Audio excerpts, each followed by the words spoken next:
너무 서비스 안 필요하세요? 전 이 서비스가 너무 필요해요. 저는 회사를 그만둘 수 없거든요. 우리 아이들 때문에 연차 썼던 게 너무 많아요. 직장 생활할 때. 그런데 그게 안 돼서 직장에서 쫓겨날 뻔한 적도 있어요. 병원 동행 서비스 들어는 보셨죠? 뉴스에서 처음 이 소식을 접했을 땐 솔직히 안도감도 들었어요. 그래, 이런 제도가 있다면 우리 가족도 이제는 덜 힘들겠다 싶었거든요. 생각해보세요. 당장 아픈 가족이 있는데 같이 병원 갈 사람이 없다면? 이런 일을 경험하신 분들은 아실 거예요. 얼마나 이 서비스가 절실한지. 근데 막상 신청하고 보니까 저에게 돌아온 답변은 충격적이었어요. 관에서 하는 거 이용하려는데요. 안 된다는데요. 그래서 저희 여기로 다시 전화했어요. 이런 경우들도 있죠. 사실 신청을 해도 내가 가고자 하는 진짜 동행이 필요한 병원은 못 가는 거예요. 아니, 서비스가 있다는데 왜 못 받는 걸까요? 누구는 되고 누구는 안 된대요. 도대체 왜 그러는 걸까요? 이쯤 되니까 서비스를 못 받는다고 끝내기엔 뭔가 찜찜했어요. 그래서 수소문하기 시작했죠. 이걸 제대로 알려줄 수 있는 사람이 있을까? 그래서 결국 원주까지 가게 됐습니다. 아니, 그냥 궁금증 해소하기 위해서 원주까지 갔다고? 그럴 수밖에 없었어요. 오늘도 누군가는 병원에 가야 하는데 동행할 사람이 없다면 다가올 그날이 얼마나 막막한지 겪어보지 않으신 분들은 모르실 거예요. 그래서였어요. 저와 같은 경험을 하셨거나 병원 동행 서비스를 꼭 이용할 수밖에 없는 분들이 계신다면 끝까지 시청해주세요. 궁금해도 찾을 수 없었던 이야기 직접 물어봤습니다. 그리고 알게 된 충격적인 답변들 지금부터 함께 보시죠. 너무 서비스 안 필요하세요? 전 이 서비스가 너무 필요해요. 저는 회사를 그만둘 수 없거든요. 우리 아이들 때문에 연차 썼던 게 너무 많아요. 직장 생활할 때. 그런데 그게 안 돼서 직장에서 쫓겨날 뻔한 적도 있어요. 7일을 빼어가지고 7일 동안 아이를 병원을 왔다 갔다 해야 되는데 뭐 그렇게 빼주지 않는 거예요. 그때 당시만 해도 제가 20대 때였는데 회사에도 피해를 주고 나도 그런 회사한테 얘기할 때 위축되고 그리고 내 아이한테 때로는 화를 내게 되기도 해요.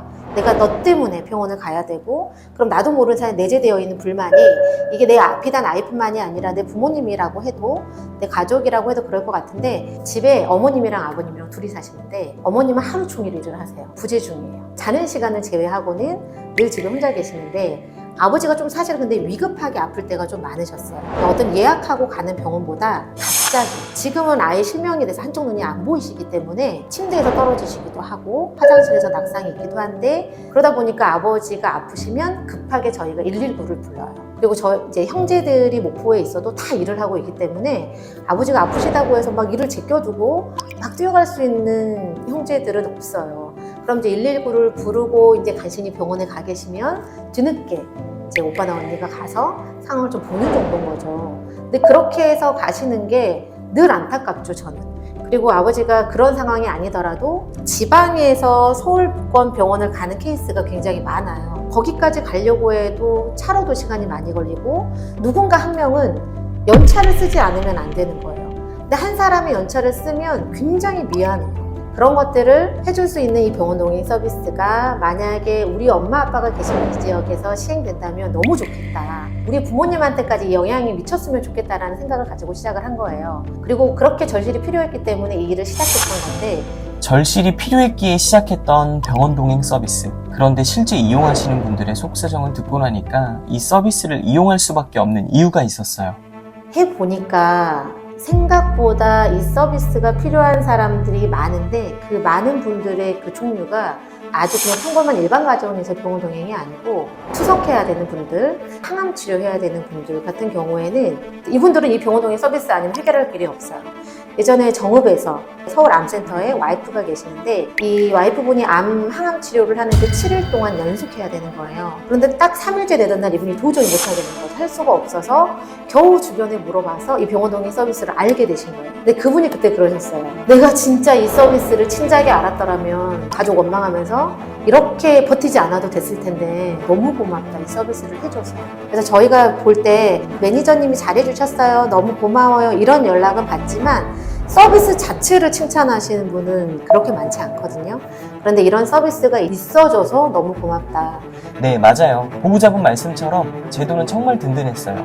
근데 막상 긴급한 상황에 시청해보니까 이용할 수 없다고 하던데 왜 그랬던 걸까요? 질문에 대한 답을 듣는 순간 생각하지도 못했던 일들이 현장에서 일어나고 있다는 사실을 알게 됐어요. 이렇게 생각하면 될 것 같아요. 전국에 있는 시군이 병원 동행 서비스를 할 때 예산을 가지고 하기 때문에 이 시 안에서 병원 동행 서비스가 움직이게끔 만들어놨어요. 사실 신청을 해도 내가 가고자 하는 진짜 동행이 필요한 병원은 못 가는 거예요. 근데 진짜 우리가 연차를 빼고 함께 동행해야 되는 거리는 그런 거리들이 아닌 경우가 훨씬 더 많거든요. 원주에서 경기도로 아니면 원주에서 서울로 이렇게 이동해야 되는데 그런 것들에 대한 범위 제한 이런 것들이 있기 때문에 관에서 하는 서비스들을 이용하기가 좀 불편한 것도 있고, 관에서 하는 것들은 아무래도 예산을 가지고 하다 보니까 취약계층을 대상으로 하는 서비스들이 너무 많죠. 그런데 우리가 아플 때 취약한 분들만 아픈 게 아니라 사실 아프고 병원 갈 일은 누구에게나 많고 또 노인만 그런 게 아니라 저희 서비스 최근에 신청 들어오신 분 중에 한 분은 쌍둥이 엄마예요, 엄마. 근데 아이를 데리고 혼자 병원을 못 가는 거죠. 근데 이런 분들은 취약계층이 아니에요. 그럼에도 불구하고 이 서비스가 너무 필요한 거죠. 어르신 병원 동행은 어르신이라고 하는 타이틀을 가지고 있기 때문에 65세 이상만 또 이용이 가능하고, 일상 돌봄은 또 중장년만 가능한데 굉장히 거동이 힘들어야만 서비스 이용이 가능하고, 또 이 서비스를 신청하려면 신청하고 얼마 기간 이후에 담당자가 집에 와서 나를 관찰하고 나를 판단하고 판정하고 그리고 나야 내가 병원 동행 서비스를 이용할 수 있는데, 그렇게 하기엔 너무 시간이 많이 걸리는 거예요. 최근에 서울권에서 이제 청년 한 분이 병원 동행 서비스를 의뢰했는데 어제 저녁에 집에서 발이 접질린 거예요. 그런데 당장 오늘 오후에는 출근을 해야 되는데 병원을 갈 수조차 없이 접질린 거죠. 그러면 빠르게 나를 내일 아침에 동행을 해달라 이 요청인데 어떻게 그런 판정의 시간을 가질 수가 있겠어요. 그때도 안 돼요. 9시 전, 6시 이후 어르신들 대부분 피 검사 하려면 2시간 전에 와서 피 검사하고 대기했다가 결과 보고 진단받고 하거든요. 그럼 9시에 피 검사하면 7시까지는 가야 돼요.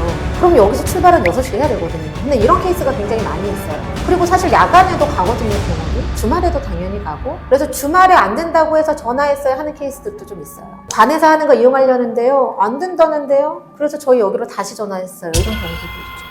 이야기를 듣다가 문득 이런 생각이 들었어요. 급하게 신청하면 그만큼의 인력도 있어야 할 텐데 이게 현실적으로 가능할까? 하고요. 그리고 이어진 대표님의 답변에 놀랄 수밖에 없었어요. 이 서비스를 들여다보면 들여다볼수록 어떤 특정 지역 안에서 할 수 있는 서비스가 아닌 거예요. 이건 하려면 전국 단위로 해야 되는 서비스다라고 생각이 드니까 저희끼리 해서는 매니저 양성이 안 되는 거예요. 그래서 전국에서 매니저 양성을 잘할 수 있는 곳이 어딜까를 보니까 요양봉사 교육원이 전국에 다 있는 거예요. 그렇다면 전국에 있는 교육원들을 설득해서 매니저를 양성해보자 해서 전국에 있는 모든 교육원들에게 저희가 공고하고 거기서 이제 설명회를 처음 시작한 거죠. 그리고 그때부터 매니저가 생기는 지역부터 저희가 서비스를 제공하기 시작한 거예요. 우리가 할 수 있는 영역 안에서는 손을 손잡고, 그게 민이든 관이든 손잡고, 그다음에 우리가 양성한 사람들은 그 나름대로 지역의 어떤 잠재 인력들이니까 손잡고, 그래서 우리 마더가 사실은 우리 엄마가 아니고 우리들의 마음 더하기예요. 왜냐면 제가 처음에 이 이름을 만들 때 복지사업은 혼자 할 수 있는 사업이 아닌 거예요. 그래서 작은 기관부터 큰 기관까지, 지역사회에서부터 가정까지 이렇게 손잡지 않으면 안 되는 게 복지사업인데 우리가 하려고 하는 이 일도 그렇다. 그래서 우리가 우리들의 마음을 더해야 사업을 해나갈 수 있다. 그래서 우리 마더로 한 건데 다들 우리 엄마라고 생각하시더라고요. 이상을 현실로 옮긴 현장을 듣고 나니까 곧바로 신청 방법이 궁금해지더라고요. 생각보다 간단한 신청 방법 함께 보실까요? 정말 급한 분들은 전화로 신청하시면 되죠. 전화하셔가지고 지금 당장 간다? 어디 병원으로 간다? 매칭해달라. 사실 이전하면 되는 거고, 그 신청하는 방법이 어렵진 않고 대부분 다 급하게 신청해요. 대부분이 다. 급하게 신청하는데 누가 온라인으로 쓰고 있는 사람이 없어요. 그리고 지금 중요한 건 병원을 동행하고자 하는, 동행하시는 분들의 연령대가 대부분 좀 나이가 많아요. 환자분들이 나이가 많아요. 그러면 대부분 그걸 신청하는 사람들의 연령대도 적지 않아요. 40, 50대가 핸드폰 켜가지고 회원 가입하고 여기다 우리 엄마 아빠 이름 적고 이렇게 하지 않거든요. 그래서 지금 보면 저희도 80% 이상은 전화로 다 신청하고, 그 전화로 신청하면 저희가 빠르게 이분들에 대한 기본적인 정보만 저희가 받아서 매칭한 다음에 디테일한 정보는 그 다음에 저희가 수집하기 때문에 가장 빠르게 하는 건 전화 신청이죠. 여러분 혹시 영상 보면서 저일 내가 하면 어떨까? 라는 호기심이 생기셨나요? 그렇다면 이어지는 이야기를 놓치지 마세요. 대표님이 여러분에게 전하는 메시지가 준비되어 있거든요. 이 일이 돈이 되나요? 아니면 이 일이 쉬운가요? 아니면 어떻게 앞으로 이 일이 잘 될 건가요? 이런 것들은 내가 현장에 나가봐야 느끼고 알 수 있는 것들이에요. 근데 나가지 않고서 여러 가지 질문을 해도 답이 안 나오기 때문에 이 일뿐만이 아니라 뭐든지 해봐야 알 수 있지 않을까요? 그럼 한번 해볼래요? 라고 얘기하고 싶네요. 끝으로 대표님께 동행이란 어떤 의미인가요? 동행이란 마음이죠. 동행은 그냥 마음인 것 같아요. 그냥 이 마음이라고 하는 게 동행이라고 하면은 우리가 같이 함께 움직이는 거 이렇게만 생각하는데 내가 이 사람과 같은 곳을 같은 눈으로 같은 눈높이로 바라보지 않으면 함께 움직이는 건 별 의미가 없어요. 병원 동행 서비스를 모르시는 보호자분들, 그분들께 말씀이 좀 있으시다면 한마디 부탁드립니다. 아직도 내 가족의 동행 때문에 걱정하시나요? 라고 얘기하고 싶어요. 여기 여러분들이 직장 생활을 하든 중요한 일이 있든 그런 것들이 상관없이 본인의 가족과 함께 동행할 수 있는 서비스가 여기 있다. 동행 서비스는 딱 그거예요. 여러분 대신, 보호자 대신 함께 보호자처럼 함께 병원으로 또는 동행하는 그 장소로 나가는 게 동행 서비스다. 그런데 누구처럼? 여러분처럼 그냥 내가 함께 동행하는 것처럼 같이 동행하는 서비스다 생각하고 신청해 주시면 좋을 것 같아요. 그건 저희 기관뿐만이 아니라 어떤 기관이라 할지라도 저는 그런 마음일 거라고 생각하고 만약에 우리 둘이라고 하는 서비스가 그곳에 없다 하더라도 괜찮다. 그곳에 있는 서비스라면 두려워하지 마시고 동행 서비스를 한번 이용해 보셨으면 좋겠다. 궁금하다면 이 모든 것이 궁금하다면 큐!